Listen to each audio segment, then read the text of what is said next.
किसी भी अष्टमी तिथि को 12 महीने में शुक्ल पक्ष कृष्ण पक्ष की अष्टमी तिथि पड़ती है। यदि किसी भी अष्टमी तिथि को अगर किसी ने नियम बनाया 5 अष्टमी का, 8 अष्टमी का, 7 अष्टमी का, एक कनेर का पुष्प शिवजी के शिवलिंग को समर्पित करना, अशोक सुंदरी के स्पर्श करना, और जो जलाधारी होती है, जैसे ये शिवलिंग है, ये जलाधारी है, तो पहले शिवलिंग पर स्पर्श, फिर अशोक सुंदरी का स्पर्श, फिर जलाधारी पर कनेर का पुष्प शिव जी की ओर मुख कर कर, अर्थात जैसे मानो ये कनेर का पुष्प है, तो ऐसा शिवलिंग का स्पर्श करते हुए जलाधारी पर जो समर्पित करता है, भगवान शंकर उसके मन की कामना को पूर्ण जरूर करते हैं। एक कनेर का पुष्प। आपके घर में छोटा सा शिवलिंग विराजमान, निवेदन है जहां पर भी शिवलिंग आपके घर में विराजमान है, अगर छोटी सी कटोरी में एक बेलपत्र को आप नीचे रखिए, छोटी सी कटोरी उस बेलपत्र के ऊपर रखकर उसमें थोड़ा सा मधु शहद शंकर भगवान की साक्षी में शिव जी के सामने अगर शुक्रवार की शुक्रवार रखना प्रारंभ कर दो, धीरे धीरे संपदा की वृद्धि अपने आप होना प्रारंभ हो। किसी भी अष्टमी पर एक बेलपत्र, 3 शमी पत्र, आप कभी दिल से, कभी मौका मिले हृदय से अशोक सुंदरी वाली जगह का स्पर्श कर कर भगवान शंकर के शिवलिंग पर एक बार समर्पित कर कर देखना, और दूसरे वर्ष इंतजार करना कि तुम अष्टमी के दिन बाबा को शमी पत्र बेलपत्र दिया था, क्या बाबा ने तेरे घर में धन और वैभव दिया कि नहीं दिया। जो स्थिति में गाड़ी चल रही थी वो स्थिति की गाड़ी तेरी पार हुई कि ना।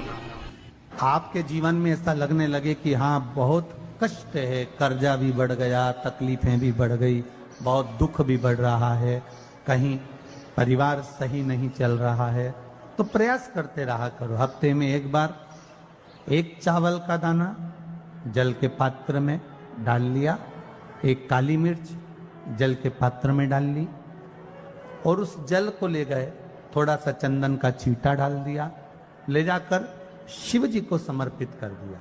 शंकर को जल चढ़ाने के लिए 5 स्थान हैं जहां शिव को जल चढ़ाया जाता है, और शंकर उस जल को स्वीकार करते हैं, जिसको पंचगंगा कहा गया। 5 स्थान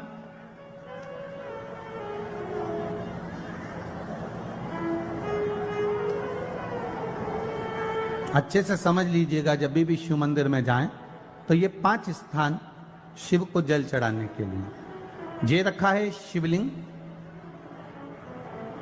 गोल जलाधारी, ये चरण जहां से पानी नीचे की ओर जाता है। शंकर भगवान के 13 बच्चे हैं, 13 की 13 बच्चे, शिव जी का संपूर्ण परिवार, 33 कोटि देवता, 64 योगनियां, सब शिवलिंग के आसपास में। आप शंकर जी के मंदिर में जाकर ये कभी ना विचार करना कि पार्वती जी को ढूंढना पड़ेगा, या गणेश जी को ढूंढना पड़ेगा, या कार्तिकेय जी को ढूंढना पड़ेगा, या भैरव को ढूंढना पड़ेगा। हमें शंकर के मंदिर में जाकर किसी देवता को ढूंढने की जरूरत नहीं है। जहां शंकर भगवान का शिवलिंग रखा हुआ है वो माता जी का हस्तकमल है, माता पार्वती जी का स्थान है। जहां शिवलिंग रखा है वो शंकर भगवान है। जहां जलाधारी है उस जलाधारी के पास में जहां पानी बहता है बीच में अशोक सुंदरी का स्थान है। जहां से पानी बह रहा है उसका राइट भाग, वहां गणेश जी का स्थान है, लेफ्ट भाग कार्तिकेय जी का स्थान है। शंकर भगवान के ऊपर जो जल गिर रहा है वो शंकर भगवान की 5 लड़कियां, जया, विषहरा, शामलीबारी, दौतली, देव, ये शंकर जी की 5 बेटियां ऊपर हैं। जहां से पानी बहकर उस निकासी से, जहां नाली बनी रहती है, पानी जहां से निकलकर बाहर मंदिर के जा रहा है वो 33 कोटि देवताओं का स्थान है। इसलिए सारे मंदिरों की परिक्रमा हो सकती है पर शंकर जी के मंदिर की परिक्रमा नहीं करते, क्योंकि वो जल जो जा रहा है वो 33 कोटि देवताओं का स्थान है, उसको हम लांग नहीं सकते। वो स्थान जल चढ़ाते समय आप इसका स्मरण रखें। पानी का जब पात्र लेकर जाते हैं मंदिर के अंदर, सबसे पहले शिव जी का जो जलाधारी है उसमें राइट भाग पर अपनी मनोकामना कर कर जल चढ़ाएं, फिर लेफ्ट भाग में चढ़ाएं रोग मुक्ति के लिए, अशोक सुंदरी की जगह पर चढ़ाएं, ये तीसरा स्थान। चौथा स्थान माता पार्वती जी का जो कटी भाग है जहां पर शिवलिंग रखा हुआ है उस भाग पर जल चढ़ाएं। चौथा भाग, पांचवा भाग शंकर जी के ऊपर चढ़ाएं। ये 5 जगह पर जल क्रम वाइज चढ़ाएं। आप लोग जाते हो डायरेक्ट जाकर शंकर जी पे जल उंडेल करा जाते हो, सीधे गए और शिव जी पे जाकर आपने जल चढ़ा दिया। हमारे यहां शास्त्र कहता है जैसे अपन देवताओं की पूजन करते हैं तो पंडित जी सबसे पहले पूजन किसकी कराते हैं? जम के बोलो जरा, गणेश जी की। गणेश जी के बाद पूजन कराते कराते कराते कराते कराते कराते आगे के सारे देवता कराते कराते कराते कराते फिर जन पर पहुंचते हैं। आप डायरेक्ट मूल पूजन कराते कराते कराते कराते कराते कराते आगे के सारे देवता कराते कराते कराते कराते फिर मूल पूजन पर पहुंचते हैं। आप डायरेक्ट मूल पूजन पे पहुंच जाते हो। और सरल भाषा में समझ लो, जितनी सरल भाषा में समझोगे ना उतना अपने जीवन में उतर जाएगा। इस छत के ऊपर आपको चढ़ना है, निशानी रखी है,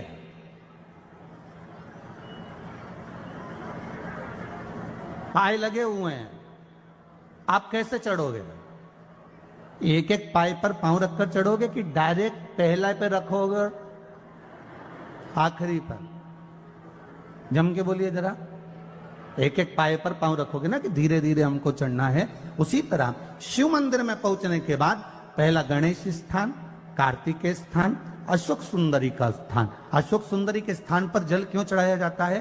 क्योंकि भगवान शंकर की सबसे छोटी लड़की जो है वो अशोक सुंदरी है।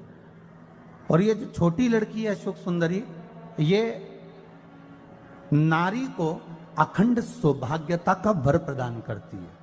कौन सी नारी को? किस नारी को अखंड सौभाग्यता देती है?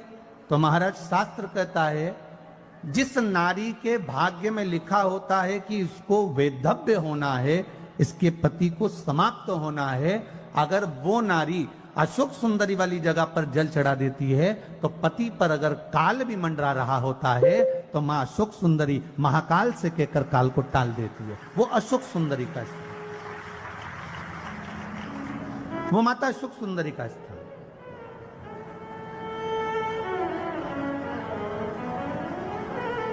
जल चढ़ाने का एक नियम है। यहां जल चढ़ाया, फिर कार्तिकेय बाबा को चढ़ाया, फिर अशोक सुंदरी को चढ़ाया, फिर कटी भाग पर। ये कटी भाग बड़ा विशेष भाग है महाराज, बहुत बहुत ध्यान दीजिएगा। जिस पति और पत्नी में विवाद होकर अदालत तक बात पहुंच गई हो और तलाक तक की नौबत आ रही हो, महाराज उनको जोड़ने के लिए ये कटी भाग मूल होता है। कौन सा कटी भाग?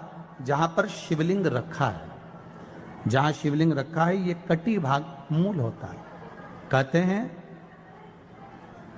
5 सोमवार लिंग पुराण वर्णन कर रही है। 5 सोमवार कटी भाग पर जहां शिवलिंग रखा हुआ है, 3 उंगली में मक्खन लेकर कटी भाग पर मात्र फेर देने पर और उस पर 7 जगह चंदन लगा देने पर पति और पत्नी का संबंध कभी समाप्त नहीं हो सकता, वो जुड़कर ही रहेगा, प्रेम बढ़कर ही रहेगा। कटी भाग का बड़ा बड़ा महत्व है महाराज। शिवलिंग के कटी भाग पर स्वयं मां जगतजननी जगदम्बा अपने हस्त कमल पर भगवान शिव को झेली हुई। महापुराण की कथा कहती है, भगवान शंकर का चरित्र कथा है कि जिस बच्चे को, जिस मनुष्य को, जिस स्त्री को, जिस कन्या को, जिस बेटे को, बेटी को, बुजुर्ग को, महिला को, पशु को, पक्षी को, जानवर को, जलचर को, थलचर को, किसी को भी अगर शंकर जी की पूजन करना नहीं आए, आड़ी टेढ़ी भी कर देगा तो भी शंकर भगवान उसको स्वीकार कर लेंगे और शंकर उसको वर प्रदान कर देंगे। शिव उसकी पूजन को स्वीकार कर लेते, शंकर भगवान उसकी पूजन को स्वीकार करते।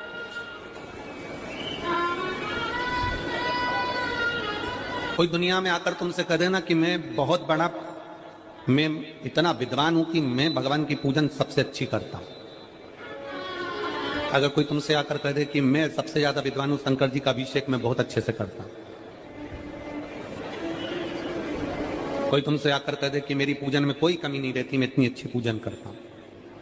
कोई विद्वान से विद्वान व्यक्ति भी आकर तुमसे कह दे कि मैं शंकर जी का अभिषेक इतना विद्वत्ता में कराता हूं कि मैं शंकर जी की आराधना सबसे श्रेष्ठ कर सकता हूं, तो मान लेना कि शिव मिल नहीं सकते। शंकर नहीं मिल सकते। शिव जी की पूजन वही स्वीकार है जिस पूजन में थोड़ी सी कमी रह जाए। पूजा की थाली लगाकर पशुपति व्रत करने के लिए तुम मंदिर में गए, पूजा की थाली लगाकर तुम शंकर जी के मंदिर में पूजन करने के लिए गए, 16 सोमवार की पूजन कर रहे थे, संकट सोमवार की पूजन कर रहे थे, सोमवार का पूजन कर रहे थे, प्रदोष का पूजन कर रहे थे, सोमवार की अष्टमी का पूजन कर रहे थे, शिवरात्रि का पूजन कर रहे थे, सावन महीने का पूजन कर रहे थे। पूजन की थाली में सारा सामान जमा लिया तो भी मंदिर में जाकर कोई सामान याद आए तो समझ लेना कि तुम्हारी पूजन भगवान शंकर ने स्वीकार कर लिया। और मुझे विश्वास है मेरी जीजियों पर, मुझे विश्वास है मेरी बेटियों पर, मुझे विश्वास है मेरे बेटाओं पर और मेरे जीजाओं पर। मेरी जीजियों ने, मेरे जीजाओं ने, मेरी बेटियों ने कभी तो मंदिर में पूजन करी होगी। बोलो करी कि नहीं करी किसी मंदिर में जाकर पूजन? जम के बोलो जरा, करी है ना? और आपकी पूजन की थाली में, आपके पूजन की थाली में कुछ ना कुछ कमी तो रही होगी ना। कभी माचिस रह गई, कभी दिया रह गया, कभी अगरबत्ती रह गई, कभी कंकु लाए थे कंकु रह गया, कभी चंदन रह गया, कभी कोई जनेऊ रह गया, कभी सुपारी रह गई, कभी कोई प्रसाद रह गया। फिर याद आया मैं तो ये घर छोड़कर आ गई, मेरे घर पे रह गया, अब क्या करूं? शंकर जी की कथा कहती है कि शिव उपासना में अगर तुम्हारी थोड़ी सी कमी रह जाए, समझ लेना कि शंकर जी ने तुम्हारी उपासना को स्वीकार कर लिया। और यह केवल तुमसे ही मतलब नहीं है,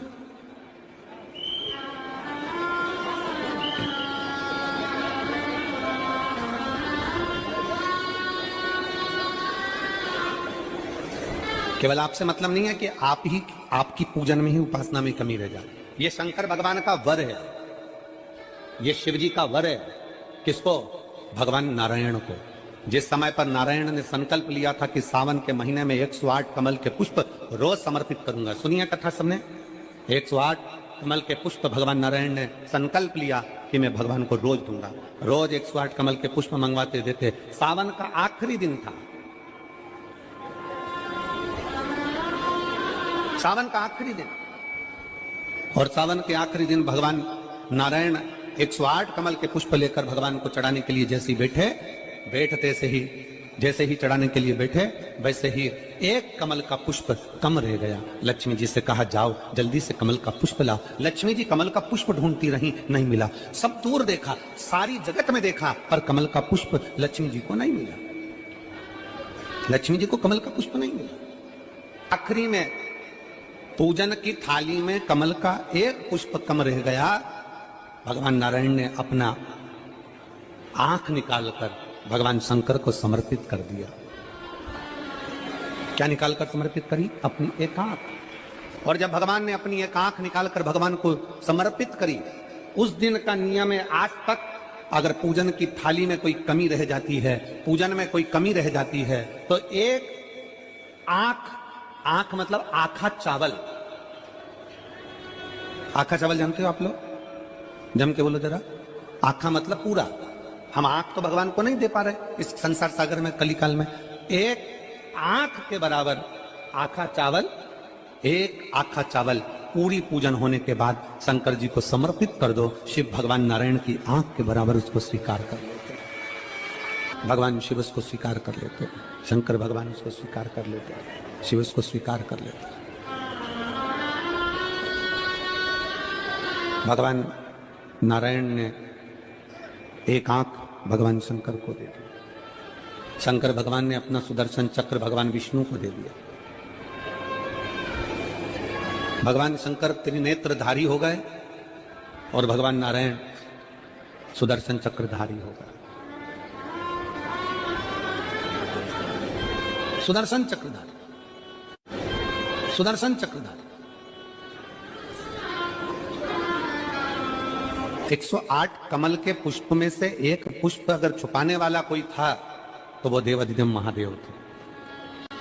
शंकर भगवान ने कहा भगवान विष्णु से, हे नारायण, आपके कमल के पुष्प को, एक पुष्प को मैंने छुपाया था, आज मैं वर देता हूं, जो शिव की आराधना करेगा, जो शंकर की आराधना में बैठेगा, उसकी पूजा की थाली में जान करके नहीं तो तुम घर पे कोई सामान जान करके छोड़ जाओ, जान करके नहीं, लेकर सब जाना। पूरी पूजन की थाली में अगर कोई कमी रह जाती है, शिव कहते हैं उसकी पूजन को मैं स्वीकार कर लेता हूं, उसकी पूजन को मैं स्वीकार।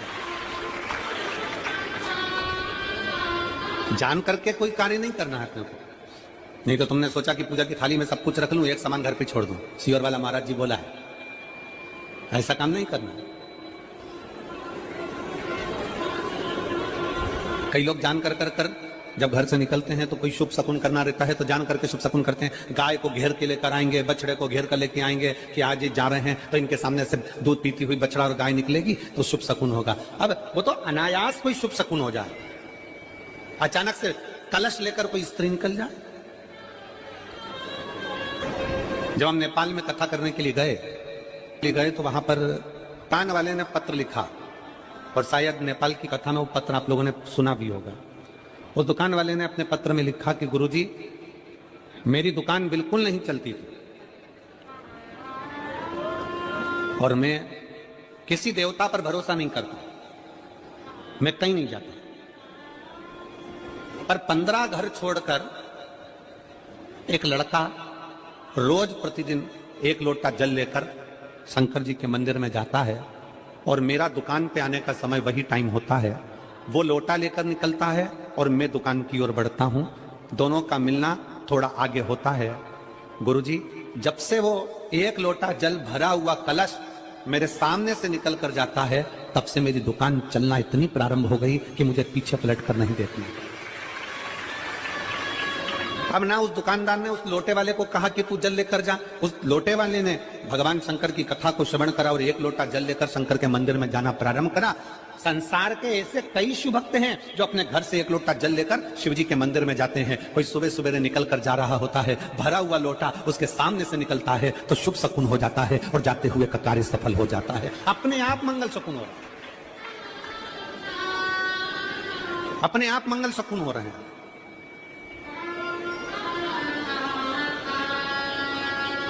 ना जाने कितनों के कार्य अपने आप हो रहे हैं और कर का हो जाता है और शिव उसको स्वीकार कर लेते हैं। धर्म पत्नी से संतान नहीं, औलाद नहीं, बड़े दुखी है, बड़े दुखी।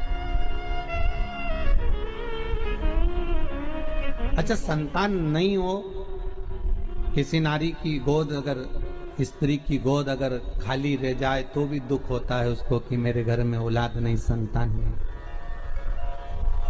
हम कई बार कहे, आज फिर कहते हैं, ये टेस्ट भी बाद में कराना, सारी जांचें बाद में कराना। एक बार शंकर का भजन कर कर देखना।